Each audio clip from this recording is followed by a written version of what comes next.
Hey everyone, this is You're So Lazy with the other 55%, because you don't know the half of it.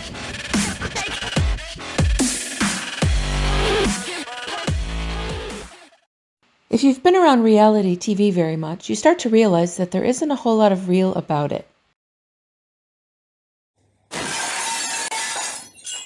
That was certainly true of Michael Jessen, where we didn't really see his character come through, but actually we saw a caricature of who the show wanted to portray him as.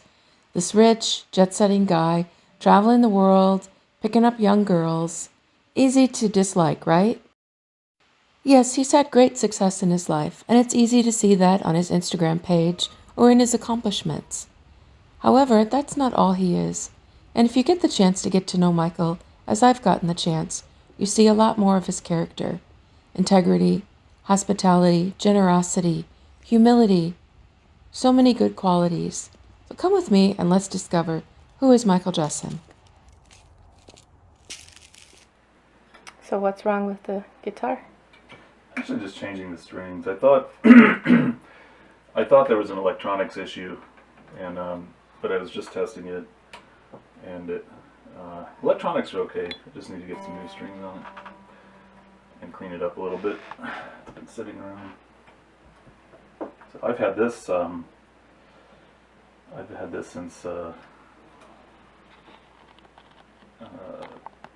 25 years, or about 25 years. I got it. It was basically new, Fender Stratocaster, and it's a nice guitar. I actually play bass guitar. Is really my instrument, but I play some guitar. But if I when I'm in bands or recording or jamming, it's usually almost always with a bass guitar, like you see back here. So, anyway, that's the job of the day. How many guitars do you have? I have a lot less than I used to. I've sold quite a few. I've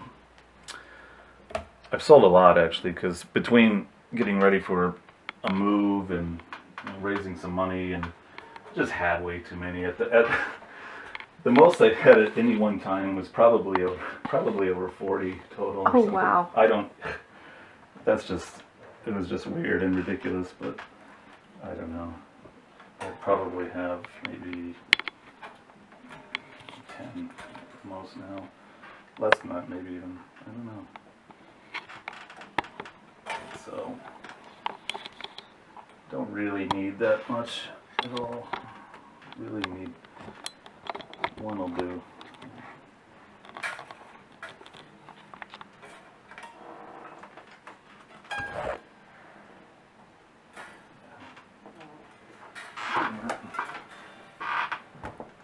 This way.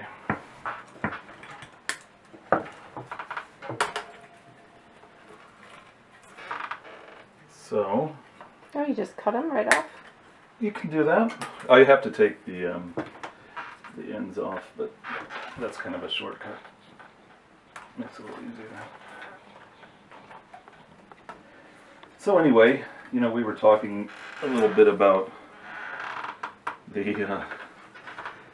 the portrayal on the show, or how the show sort of put us out there, and we were doing fine financially, and I had just moved into this house. That was all for real. The show happened to be recording when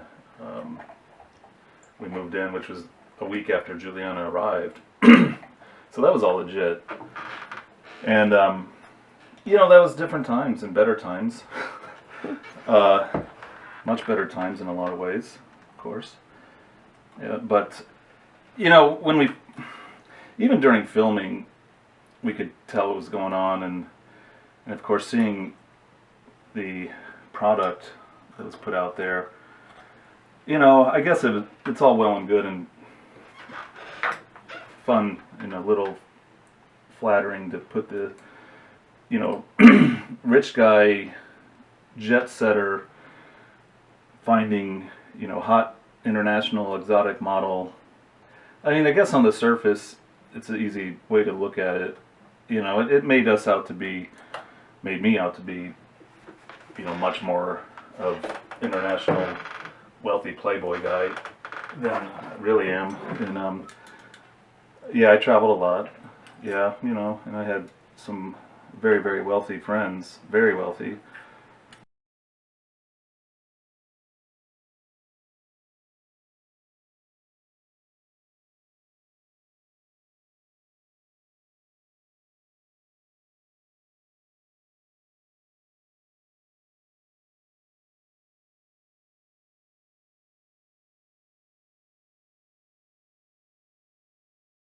And that is how Juliana and I were able to meet. But, you know, um, TV is going to make, uh, it's only such a tiny little sliver of our lives, and you know, fashioned in a way that serves the purpose of whatever story they're trying to tell. And you know, there was a lot that was left out. I'm more, you know, music stuff, for example, and how much time I spend uh, with guitars, and you know, um, I happened to have, you know, some cool cars at the time. That used to be a thing, and I don't know. Um, I'm a I felt a little weird. It's hard to watch yourself on TV, but I felt a little uncomfortable with it, to say the least. And I can't watch it. I can't watch the show at all. It was hard. It was hard to do it when it was on. But it's really hard to see yourself on TV, especially playing yourself or some form of yourself. You know. And I think, you know, there's such a misconception that has translated over even to this day of what me and the kids are. You know, even if people know that Juliana's gone, Sarah's gone, Sean's gone, whatever, that well, that's cool. It leaves this really rich guy that's driving around in Porsches and exotic cars and jet setting, and clearly has all the money he needs. So big deal if he divorces some young thing that he picked up somewhere or other, you know. And it's not really the reality. And if there are any of, you know, all you women around the world who are DMing me thinking you got a, you know, rich man catch easy meat here, let me tell you, the reality is a lot different than what you saw on TV. And the reality was a lot different even when that stuff was being shot. You know, it certainly exaggerated our lifestyle a lot. And but that's been a hard thing to contend with, because now with what's happened after the show was aired, and especially with Juliana leaving, and you know, Sarah not being around, just me and the kids, you know, and having, you know, trying to pick up pieces with business and just life in general, post or pandemic problems, whatever. It's, wow, you know, that is so, that life is so, first of all, gone forever, and it was also just so not exactly real that when I correspond with people, fans or whomever, or even people I haven't been in touch with that much, but they watched the show, maybe they knew me before, and they're very surprised to really discover what's going on, you know, to find out really what has happened, you know, where life is now for us. And boy, my wildest dreams and the worst case scenarios, never imagined something like this. There's worse things that could happen, but this, it's just so bizarre. You know, it's so surreal. And, you know, I sometimes think, wow, you know, if cameras had just been rolling this whole time and caught the progression after our last episode, and then got the arc of pandemic and then our explosion, and Juliana leaving, Sarah leaving, Sean disappearing wherever he is, and it would have been fascinating. It would have been really fascinating. Maybe one day, that story will be more fully told. But it definitely ruined what otherwise was, at the time, was a fairly accurate portrayal of, at least as a family, who we are. That was real. And in fact, there was even more closeness and love than the show showed, in terms of our family here, with the blended family, with Sarah and Sean here and the kids. We need to start this over. No, we'll see what happens. Hold on. Are you happy birthday to you? Cha cha cha. Happy birthday to you. Cha cha cha. Happy birthday, dear Juliana and Sean. Happy birthday to you. Sorry, best laid plans. I don't know. You couldn't get home. Are you 4? Are you 5? Are you 6? Are you 7? Are you 8? Are you 9?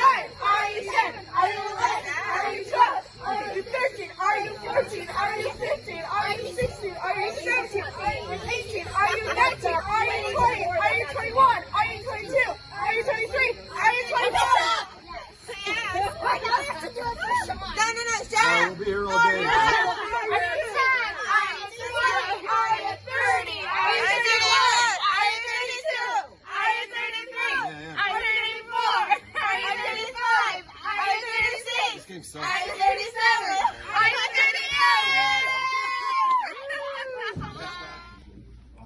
38? Here we are, guys.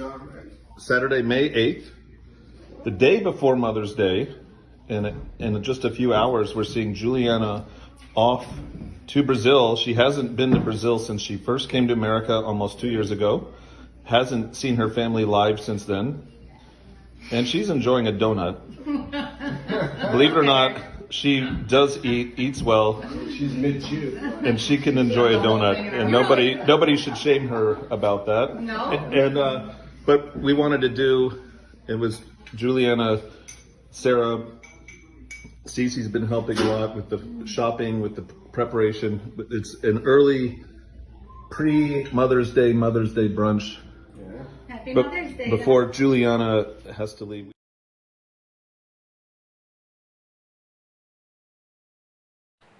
When we were deciding to do the show, one of the main reasons was, Juliana we were having a lot of trouble with her getting her K-1 visa, and she'd already been denied a couple of tourist visas, and our lawyer said, well, look, that's a good thing to do if you guys are there, or think you would be. It takes, at the time, she said it takes about, you got to be patient. It takes about 6 months or so. And but if you do a K-1 visa, that's a fiance visa. That gives 90 days after she arrives to get married if you decide to. But if you're looking for a way to make sure she gets there, that's going to work for you. Okay, cool. So we talked about it and decided, well, why not? Well, lo and behold, it just became a struggle. You had with the new sort of immigration clampdowns and anti-immigration stuff going on at the time, and blah blah blah. Every step that could have been made difficult was, and it was very uncertain what kind of success we may have had. So out of nowhere, I get a call from my lawyer, and she says, listen, I don't know this show, I know of it, don't watch it, but I got a call from a producer from 90 Day Fiance and asking if I had any interesting cases that might fit our show and what we do. And I thought of you guys, so here's their contact info if you're interested. I, of course, didn't give them yours. I thought about this. I didn't know the show either. I had heard of it, never had seen it. But Max though, it was one of his favorite shows. He'd watched it a lot, and when he got wind of this, he was extremely excited. And it was if it was going to be hard to say no to doing the show, just and how disappointed Max would have been also. So there was that.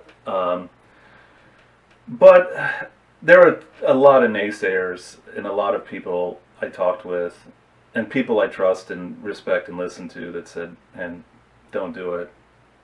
Why would you do that? Why did you put your life out there?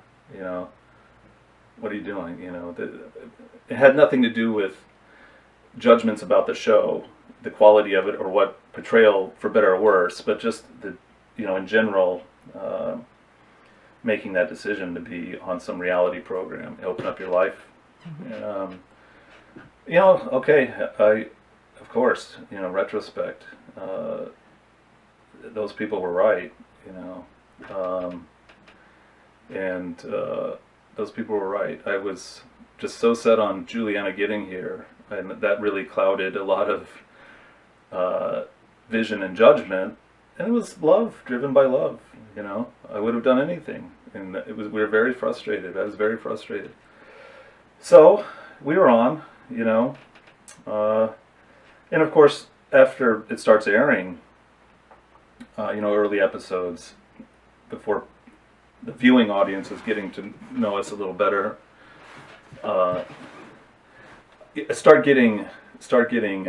There's a lot of feedback of, oh, she's gold digger, you know, just look at that stupid rich guy, just, you know, hopping around the world, picking up a young hot thing and bringing her home or whatever. You know, we got a lot of that criticism. We got a lot of support, but I think there was more. There were more doubters. You know, definitely more doubters, and. That's another thing that echoed a certain portion of people in my life who said, "Are you sure about what you're doing with this girl?" You know, before the show, before 90 Day Fiance, when I was seeing her, we were together before she came over. We were together for 2 years. You know, a fair amount of time. Spent a lot of time together.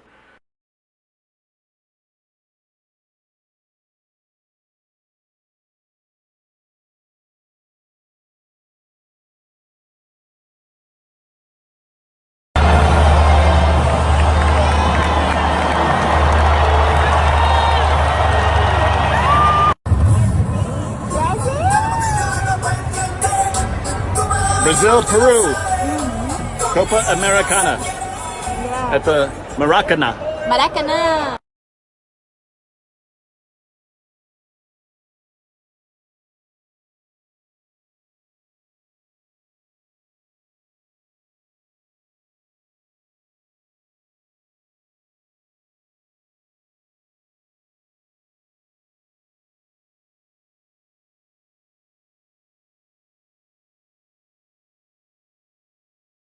And I had very close friends. In fact, I had some close friends that even knew her before they knew me, that warned me, you know, not that she had done something to somebody else like she did me, but just, I'm thinking back now and knowing what I know now, maybe they knew some things I didn't and may never know, but I had some very close friends that really said, I don't think this is such a good idea with Juliana, you know. And, okay, you know, I was a man in love. I was thinking, not with my head, with my heart. And, you know, those people, unfortunately, and the people, the audience that saw the gold digger, the opportunist, you know, future heartbreaker, oh, they were right too. So, you know, that really, that makes it very difficult. That kills me.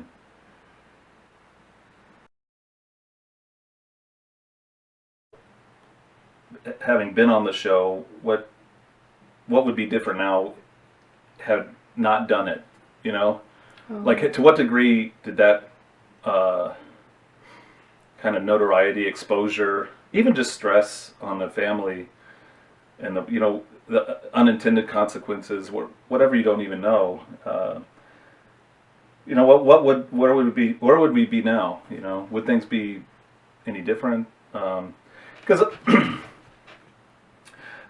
knowing what I know now, of course, and where life is right now, it makes it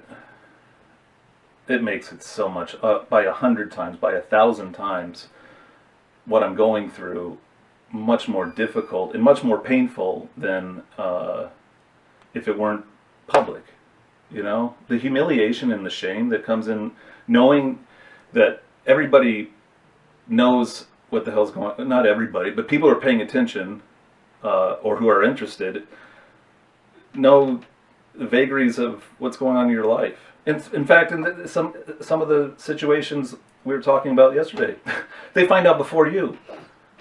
You know, Juliana's pregnancy, Juliana wanting to break up with me, blah blah blah, all this stuff that she decided to communicate through social media or whatever. You know, that's the other thing. It's going back to that concept. It's almost like I feel like I'm watching this happen. You know, so the short answer is no. I wouldn't do the show. Of course not. Even if nothing would have changed in terms of Juliana and I's relationship, my relationship with their mother, our circumstances right now, of course not doing the show. I mean, having that notoriety, no way. Having that public side of things is just awful. The third fatal mistake I made was allowing my ex-wife Sarah and her husband Sean to live with us. By early 2020, Sarah and Sean were having some financial struggles and were selling their house, and Sarah was diagnosed with breast cancer. And of course, COVID struck, and by mid-March, our area was in lockdown. Julianne and I made the decision to allow Sarah and Sean to live with us. At this time, all four of us were very close, and in fact, Julianne and Sarah considered themselves best of friends. And remember that Sarah was the officiant in our wedding. And thinking of Max and Cece also, it seemed like a good idea to have both parents under the same roof. We thought we could be one big, happy, blended family, and for quite a long time we were. But by midsummer of 2021, the experiment would come to an abrupt halt, and the fallout would ultimately lead to the destruction of my marriage.